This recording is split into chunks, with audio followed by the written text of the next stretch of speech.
دا سکہ نہیں چلتا جتھے یار اڑان دے ڈیرے، لیکن سستی آپ کی ہے۔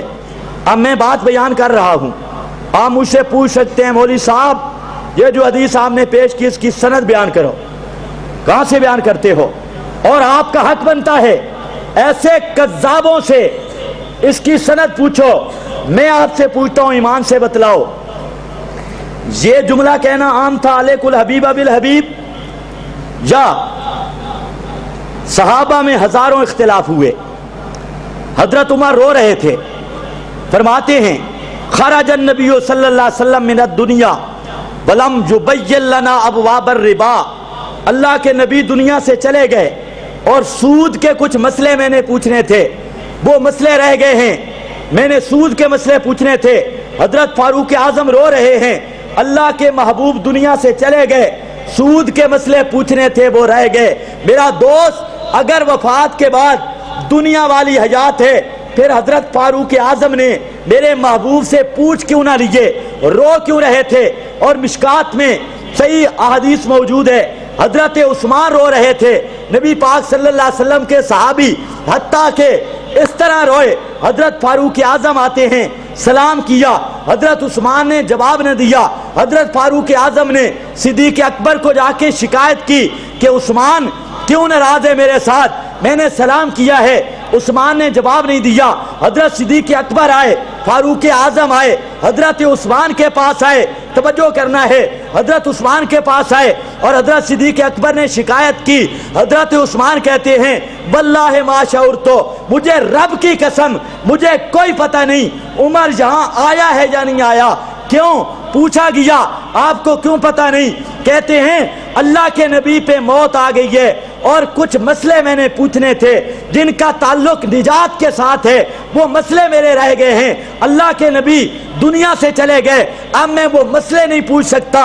حضرت صدیق اکبر مدینہ میں بیٹھے ہیں، بھلا حضرت عثمان سے بڑا شان والا کون ہو سکتا ہے؟ حضرت صدیق اکبر نے حضرت عثمان کو نہیں کہا آؤ نبی پاک علیہ السلام کے حجرہ مبارکہ قبر انور سے جا کے پوچھ لیتے ہیں، اور یہ ملا لاہور میں بیٹھ کے بے ایمان کہتا ہے کہ میرے براہ راست رابطے ہیں روضہ اقدس کے ساتھ اور میں گپ شپ لگاتا ہوں، لاہور میں بیٹھ کے مدینہ سے رابطہ ہے میرا۔ میں نے کہا جس کا ایمان کی حالت میں میرے نبی سے ملاقات کا رابطہ ہو، اگر ایمان ہو وہ میرے نبی کا صحابی بنتا ہے، اگر بے ایمان ہو ابو جال کی نسل بنتا ہے۔ مفتی صاحب تو کس نسل سے ہے؟ کچھ سمجھ بھی آئیے؟ ایمان کی حالت میں میرے نبی کی ملاقات ہو، چاہے لاہور میں ہو چاہے مدینہ میں ہو، اور بندہ مومن ہو تو کیا بنتا ہے؟ کیا بنتا ہے؟ کیا بنتا ہے؟ دیکھنا بھی شرط نہیں۔ عبداللہ ابن ام مکتوم نے نبی کو دیکھا نہیں تھا پر صحابی ہیں، لکھا شرط ہے۔ تو میں پوچھتا ہوں ان سے، اچھا جو روضہ اقدس پہ جاتے ہیں حاجی بن کے آتے ہیں یا صحابی؟ اب ان سے پوچھو حاجیو ایمان ہے پھر صحابی کیوں نہیں بنے؟ آپ نے سلام کیا، نبی پاک علیہ السلام نے جواب بھی دیا، ملاقات ہو گئی نا، مجلس بھی مل گئی۔ حتیٰ کہ یہ کتاب میں لکھا ہے کہ روضہ اقدس پہ جانے والوں کی آپ نیات کو بھی جانتے ہیں، نیتوں کو بھی جانتے ہیں، یہ شریف کتاب، عزائم کو بھی جانتے ہیں، دل کے خطرات کو بھی جانتے ہیں، خیالات کو بھی جانتے ہیں۔ تو اب ملاقات ہوئی ہے کہ نہیں؟ ملاقات ہو گئی۔ اب یہ حاجی بن کے آتے ہیں یا صحابی بن کے آتے ہیں؟ کیا بن کے آتے ہیں؟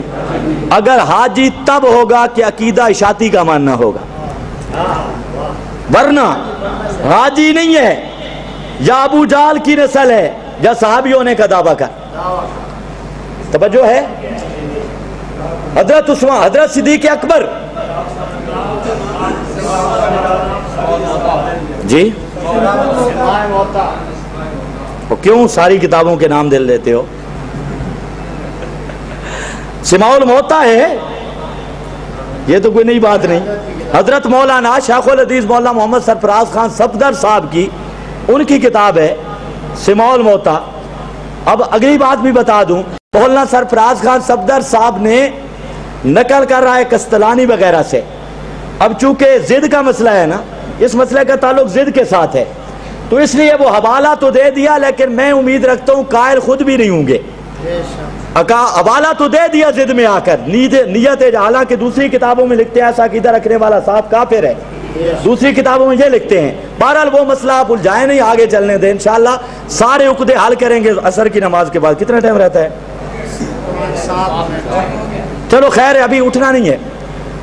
اگلی بات سنو، حضرت عثمان کو صدیق اکبر کہتے ہیں کہ وہ مسئلہ جو نجات والا تھا میں نے پوچھا ہوا ہے اللہ کے نبی سے، اور مشکات میں حدیث ہے صحابی مدینہ سے چل رہا ہے، اپنا ایمان بنا، مدینہ سے چل رہا ہے کہاں؟ دمشق، ابو دردہ رضی اللہ تعالیٰ عنہ کے پاس، اور وہاں دمشق کی مسجد میں ابو دردہ بیٹھے ہیں، صحابی جاتا ہے، اور صحابی کی طرح لفظ سنو، اگر ایمان ہو کوئی یہ بات نہیں کر سکتا کہ موت کے بعد پھر بھی اس طرح کی ملاقاتیں ہوتی ہیں، کلام اور یہ تبادلے تحقیقیں ہوتی ہیں۔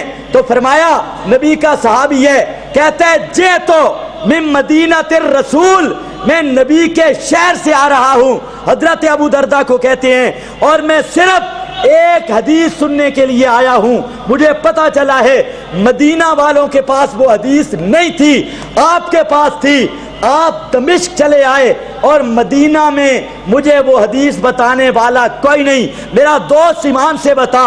اس صحابی نے یہ حدیث میرے پیارے پیغمبر سے کیوں نہ پوچھی؟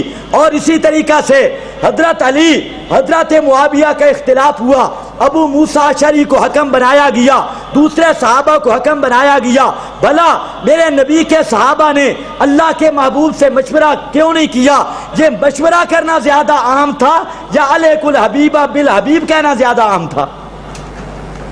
روضہ اقدس سے اجازت مانگنا، اور ام المومنین حج پہ جاتی رہی، آپ سے اجازت نہیں مانگی، حالانکہ اگر آپ دنیا کی زندگی میں ہوں تو کرنا فی بیوتکن کا تقاضا یہ ہے، آپ کی اجازت کے بغیر گھروں سے باہر نہیں جا سکتی۔ 4 اماموں کے اختلاف رہے، مسئلہ حل نہیں ہوا، کسی امام نے پیارے پیغمبر کی قبر سے فیصلہ نہیں کروایا، اب صحابہ بھی فیصلہ نہ کروائیں، 4 امام بھی فیصلہ نہ کروائیں، تابعین بھی فیصلہ نہ کروائیں، اور آج کا یہ اتحادی ملا کہے کہ میں فیصلہ کروا سکتا ہوں، میرے براہ راست رابطے ہیں، میں اویسی ہوں، میں اللہ یار چکرالوی کو ماننے والا ہوں، اور ہم قبروں والوں سے گپ شپ لگا لیتے ہیں، اللہ کے محبوب سے ہمارے رابطے ہیں۔ میں کہتا ہوں دلائل کی دنیا کی بات بعد میں کریں گے، پہلی بات یہ ہے اگر ایمان ہے صحابی ہونے کا دعویٰ کر، اور پھر ذرا کر کے دیکھ، جس طرح ہم نے قادیانی کا حشر کیا، اگر تیرا حشر وہ نہ ہو پھر دیکھنا، اور اگر نہیں تو پھر اعلان کر میرا تعلق ایمان کے ساتھ نہیں، مومنوں کے ساتھ نہیں، میرا تعلق ابو جال دے ٹبر نال ہے۔ آنکھ کر حضرت نانوتوی کا فیصلہ، حضرت سید المحدثین علامہ انور شاہ کاشمیری رحمہ اللہ کی یہ مشکلات القرآن جہاں موجود ہے، مشکلات القرآن کے اندر حضرت کاشمیری فیصلہ کرتے ہیں، مانا حیات انس تعلق روح بدن اس بدر قبر تعلق روح بدن اصلا نیست، فرماتے ہیں حیات دنیاوی کا مطلب یہ ہوتا ہے روح کا بدن کے ساتھ تعلق ہو، اور علامہ کشمیری کہتے ہیں اور قبر کے اندر روح کا بدن کے ساتھ تعلق نہیں ہوتا۔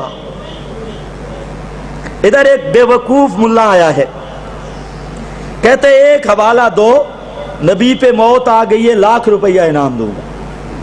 میں کہتا تیرا ابا جی آگ کے نزدہ ہوں دائی، والد صاحب کئی دفعہ یہ اعلان کر کے بھاگ گئے ہیں، کئی دفعہ انج کیوں نے ساکھا بھئی ایک قرآن دی آیت پڑھ، حدیث پڑھ، بھئی موت دے بعد قیامت تک روحاں جسم وچ نہیں آندی، انج چاکھنا، اس نے پتہ ہے بھی قرآن ہے چاہیے، حدیث ہے چاہیے، لیکن اگلی بھی غلط فہمی ہے، نبی کے سب صحابہ کا بھی یہی عقیدہ ہے اور تمام اہل سنت کا بھی یہی عقیدہ ہے۔ اتحاد اہل سنت جو مرضی آئے کرتی رہے، ہم تو اہل سنت کی بات کر رہے ہیں، اہل سنت کا عقیدہ یہی ہے۔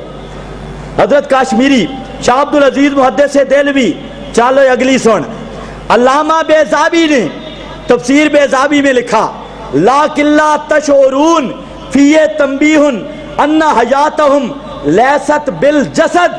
علامہ بیضاوی کہتے ہیں لیکن لا تشعرون میں واضح یہ بتلایا گیا ہے کہ شہیدوں کی زندگی اس جسم والی نہیں ہے. یہ علامہ بیضاوی نے تفسیر بیضاوی میں کہا. بیضاوی کو نہ مان، شیخ زادہ البیضاوی اٹھا، وہاں پر بھی عبارت یہ ہے فی تنبیہن علی ان حیاتہم لیست بالجسد. شیخ زادہ کو نہ مان، علامہ عبدالحکیم خیالی سیالکوٹی کو مان لے. خیالی میں لکھتے ہیں فی تنبیہن علی ان حیاتہم بالجسد. اس میں تنبیہ ہے ان حیاتہم لیست بالجسد، کہ ان کی حیات اس بدن والی نہیں. چل نانوتوی کو بھی نہ مان، انور شاہ کاشمیری کو بھی نہ مان، ادریس کاندلوی صاحب کو بھی نہ مان، اور حضرت تھانوی کو بھی نہ مان. علامہ شبیر احمد عثمانی کو مانتا ہے، عبارت میں نے پہلے پیش کر دی ہے. چل اس کو بھی نہ مان، سب کو نہ مان. جس کے ذمہ تو نے روح المعانی والے مظلوم کے ذمہ جو سیوطی کا نظریہ لگایا کہ نبی دنیا میں آتے ہیں، چلتے پھرتے ہیں، یتصرف فی العالم، یہ علامہ آلوسی کہتے ہیں.